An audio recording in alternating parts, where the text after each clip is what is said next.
Alright boys, welcome back to another video. Knicks Daily here. Today we're going to be talking about the Knicks potentially trading for Karl-Anthony Towns.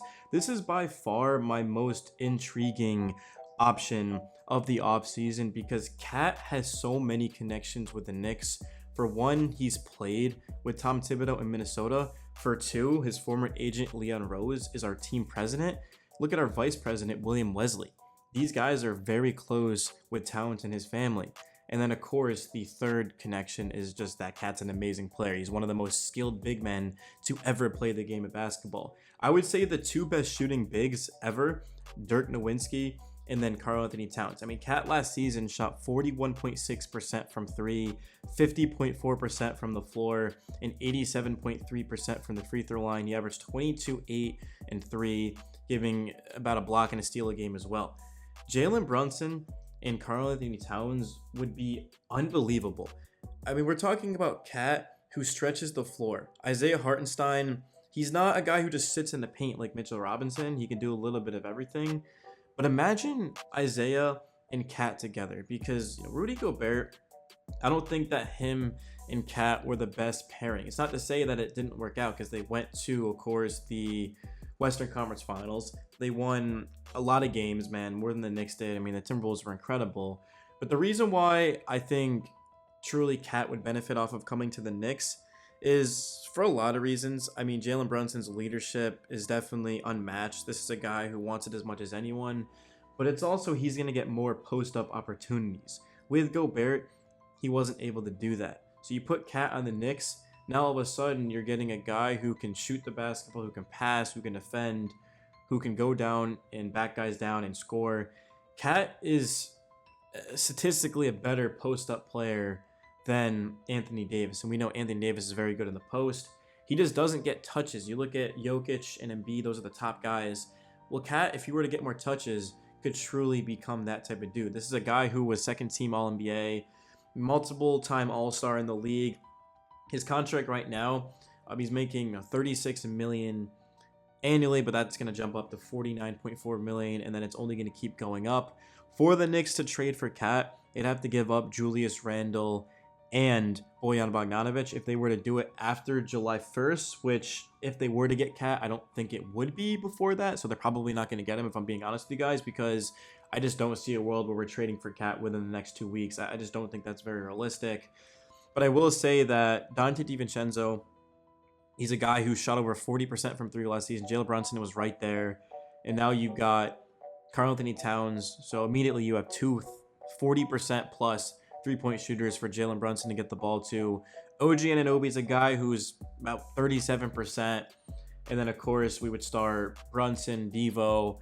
At the 3, I'd imagine we would go with OG. And then at the 4 would be Cat, and then at the 5 would be Hartenstein. So we would have Isaiah, who can shoot the 3 ball. I mean, I know a lot of Knicks fans might not think that because he doesn't take threes, but Isaiah with the Clippers, and even with the Rockets, was putting up threes. He just doesn't do that for Tibbs. I don't really know why, but I mean, automatically to me, we become a better team. I mean, don't get me wrong, Julius Randle is an all-star. Bojan's a good player, but Cat is truly a fringe superstar player. I don't think he's quite there yet. I think Cat would be a very good Robin to a Jalen Brunson's Batman. But I think these guys would be very fun, and they would be very difficult to guard. And you still would have defense. Devo's a very physical defender. OG is an elite defender. Isaiah Hartenstein will be physical and get after you. Cat is not a center. Sure, he's a 7-footer, but last season he played power forward, whether it be next to Naz Reid or next to Gobert. He was primarily playing that 4. And Cat is quick, agile, and strong.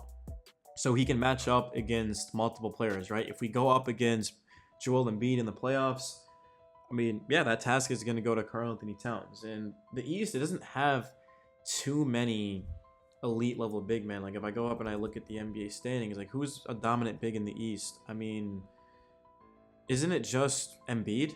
I'm looking at the teams right now. I may be missing someone, but the West is where you start to see those big men. But, I mean, the East, you just have to worry about Embiid. And we just proved that we can beat the Sixers, of course, with, I mean, Embiid wasn't fully healthy, but we didn't have Randall. We were missing bodies, and we still were able to do that. Imagine with Cat. So, 50 wins last season for the Knicks. The goal is to get better. I understand a lot of fans want us to keep our roster and run it back. I honestly would be all for that. I wouldn't complain at all. But there was a report that came out that the Knicks finally are ready to trade for a star player this summer. And if they don't get a star this summer, then they're willing to wait until the trade deadline. So eventually the Knicks are going to make a big move. That's why I'm giving you guys all the options. Next, we'll talk about Kevin Durant. We're going to talk about DeMar DeRozan. We're going to talk about DeJounte Murray. And then we're going to talk about some players who aren't stars but are also very good, like a Kyle Kuzma, right? Miles Bridges.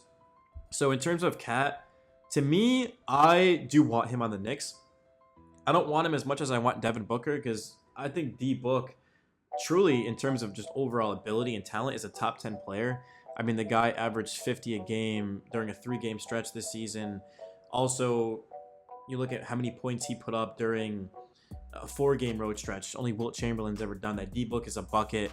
The only thing about D-Book is that he's not, I'm not going to say he's a bad leader or teammate, but he just has a lot to work on, man, in terms of his on-court leadership and then his defense as well. But Tibbs is an amazing defensive coach. We'd have OG next to him. And then, of course, Jalen Brunson is one of the best leaders in basketball. I mean, you look at what he's done to completely change the Knicks. It's just been revolutionary. I think D-Book would be amazing. The best fit would be Mikal Bridges, but any team could say that, right? Mikal Bridges would be the best fit for really any team in basketball, just because he just does all of the things that you want. He can score, defend, he doesn't make money, and he's 27, but I don't think he's going to be traded. I do see Cat being traded, and the reason why I see this is because the Timberwolves, they're trying to shed payroll right now. They cannot afford Ant, Gobert, Towns, Jaden McDaniels, and then they're going to have to pay Naz Reid and Alexander Walker, Nickeil Alexander-Walker, who are crucial role players for them. Reid has a $15 million player option. He could decline after next season. Alexander Walker is an unrestricted free agent after next season. This was reported by ESPN's Bobby Marks that the Timberwolves, as of right now, currently constructed, project to pay $75 million in luxury tax next season. Here's another quote. The Timberwolves, they want to keep building off of what they did last year, but they just can't afford it. So I would think it is 100% expected that if they move on from him, talking about Cat, when the dust settles, the Knicks are going to be there. A lot is going against the Timberwolves. Sure, they went to the Western Conference Finals. Sure, they were one of the top seeds in the West, but they simply do not want to be paying what they're paying right now. With the way that the NBA is set up, teams like the Timberwolves just don't work. And with the Knicks, Jalen Brunson's on a steal of a contract. Julius Randle is due for an extension next season, but if they trade him and Bojan, who's expiring, it wouldn't really matter. And then Josh Hart, Dante DiVincenzo, Isaiah Hartenstein, OG, like, we're paying guys, but we financially can't afford Cat. The question that I have for you guys is, would you rather have Karl-Anthony Towns, or would you rather have more depth? And if you say more depth, I'm not going to sit up here and say you're wrong, because I completely get it. That makes actually more sense. But for me, Brunson and Cat, that's just going to be ridiculous. I mean, that has to be, I'm not going to say it's the best 1-2 punch, because Tatum and Brown just won the championship and they deserve their credit, but I mean, that's just as good as it gets, man. That would help us set up ourselves against Boston, because now we have two really star players. And then on top of that, we've got guys like Hart and Devo and Miles McBride that can also help us win, but also OG Anunoby's defense, if he can stay healthy, being able to defend those guys. Our goal should be to match up as well as we can against Boston. How does Julius Randle match up against Boston? That's the thing, because the ball is only going to be stopped when Randle's out there. So, but we also did see Randle, OG, and Brunson together, and they looked unstoppable. So time will tell.